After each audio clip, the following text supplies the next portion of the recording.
low and still selling it for the low price, but you keep running out so it goes up. But by the time you go up, it's already gone up again, so you're passing huge savings on to people. Yep, we'll secure a lot of it, and when that lot is gone, I mean, the response has been so tremendous, people calling in and ordering this, that a lot of times we'll run out of what we purchased. We endeavor to hold the price as long as we possibly can. 800-686-2237, 800-686-2237. Folks, if you're trusting in paper and stocks and bonds and the bank alone, I don't know what you're smoking, but I don't want any of it. I mean, it's as simple. These are great, great deals on gold and silver. It's a company I believe in and that I trust. I think you should call right now, 800-686-2237. We're going to go ahead and get Webster Tarpley online, but I got one more question for Jim Newcomer when we come back. Jim, stay there. We'll be right back, ladies and gentlemen. We're going to Webster Tarpley here in just a moment for the balance of the hour and your phone calls. But I wanted to give you just a little window into this internal Midas Resources memorandum. I get sent these about special deals they're offering. And I don't know if I'm supposed to do this, but it says Lakota Nation Silver Round offer price $21.72 or $434.40 a roll. The base cost on the trade is $20.68. I mean, they're making $1 and a couple pennies on that. I mean, that's the markup on these things.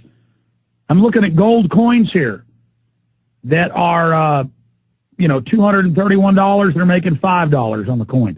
I mean, you can't keep the lights on for that. These are specials that Ted is offering, and he's getting huge bulk discounts on these, and he's buying it when gold is low, and people aren't smart. They don't buy when it's low. That's when I buy. They buy when it's high, so Ted sells it to you at the low price when it's high.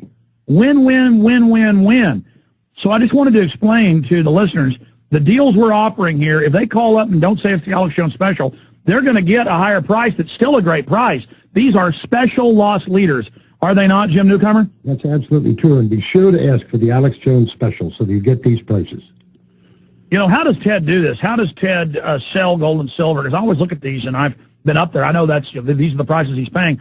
How does he do that? Well, to be honest with you, he amazes us. And I'm just waiting for him to get back from Europe this weekend so we can see what he's bringing with him.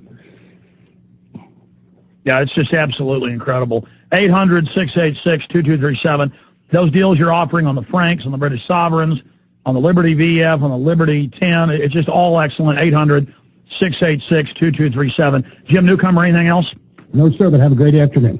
Take care. You know, I didn't tell Webster Tarpley I was going to do this. By the way, he's in the new Obama film coming up, one of the main, kind of like the narrator of it.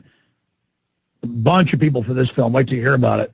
The side issue, the point is, it's always, I haven't talked to Tarpley in about a month and a half since he was last here for shooting for the new film, and so much has gone on. I want to pick his brain on that, and I know you do as well. But Tarpley, let me just throw this out at you, because I don't know your view. I know you're an economist, shot in the dark, and so I know you'll tell me what you really think. Do you think gold and silver in this crazy economy is something smart to get into, or should folks hold on to their world currencies and hold on to their stocks and bonds? I would strongly suggest, Alex, first of all, hi, and thanks for having me back. I would strongly suggest that everybody have a gold hedge. A certain significant percentage of whatever you own ought to be in primarily gold. And you can see this, we've had this the flap of interest in the past 2 weeks when Standard & Poor's says that the sovereign debt of the United Kingdom, of the British, is going to be degraded down from AAA level to something less, that is junkified. And then Bill Gross of PIMCO comes out, the bond king, of course, and says, yeah, and that's going to happen to Treasury bonds, too. That's very, very ominous. What you got right now is, of course, the dollar falling rather rapidly, 143 against the euro. Remember, the dollar had been, for some crazy reasons in the financial system, the dollar had been relatively strong over the last 6 months or so. But even more so, the interest rate on the 30-year long bond of the Treasury. In other words, this is where when the price goes down, the interest rate goes up. So this was about 2.5% on the 30-year long bond in December, and now it's 4.5%. So that's 2% in less than 6 months, and that's a big move for bonds. They don't jump around, or not supposed to. in the same way that stocks do. So I think what you're looking at right now is inflation shading over into hyperinflation, shading over into hyper-stagflation.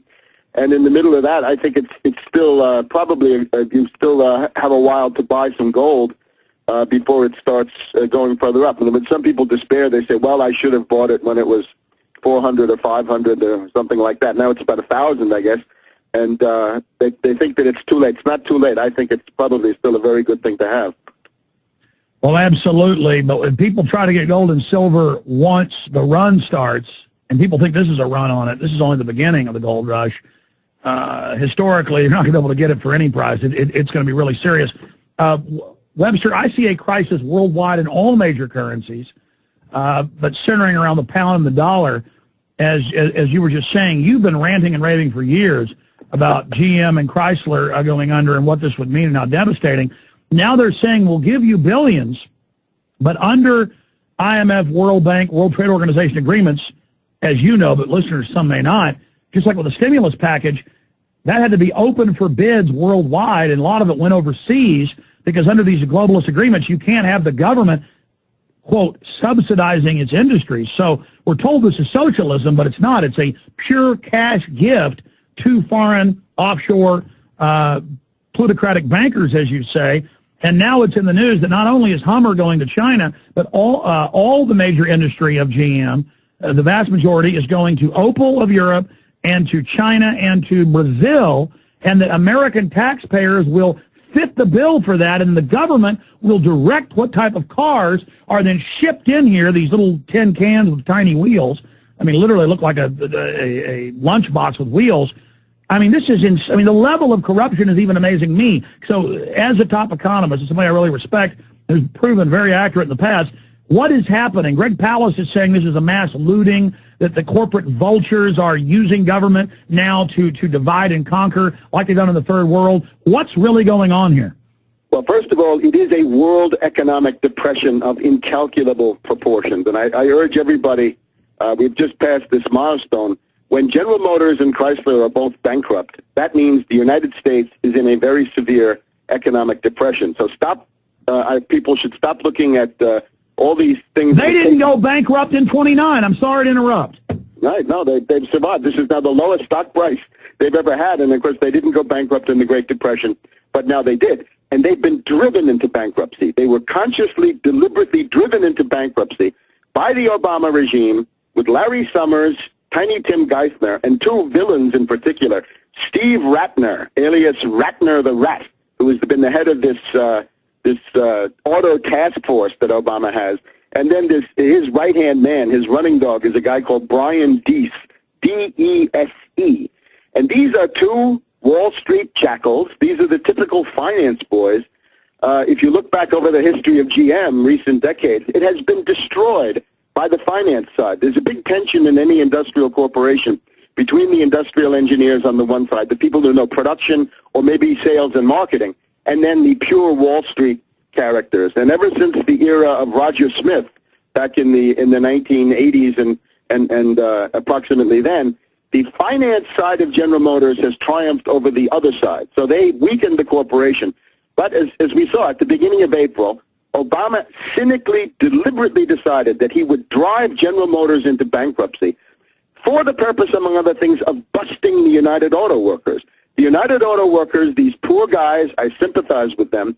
They voted on Thursday and Friday to vote themselves out of existence. The trade union movement in the United States has had its most catastrophic defeat in a century when the UAW essentially committed suicide and accepted that deal on 4 o'clock Friday afternoon. And that's exactly, Webster, that's exactly what you said a year plus ago about Obama. You said he's the left cover to butcher all of what's left of the industries. Can you imagine if George Bush or John McCain would have told him to do this? But if Obama tells him, they just fall over, and now the left goes, yeah, he's torturing, yeah, he's lying, but he's our liar, and we love him. I mean, this is total moral bankruptcy by the left in this country. Go ahead. Right. I hope that the support for Obama among these deluded Kool-Aid drinkers will collapse soon. But as you say, right now it hasn't done so. Obama is a professional union buster. That is his family business.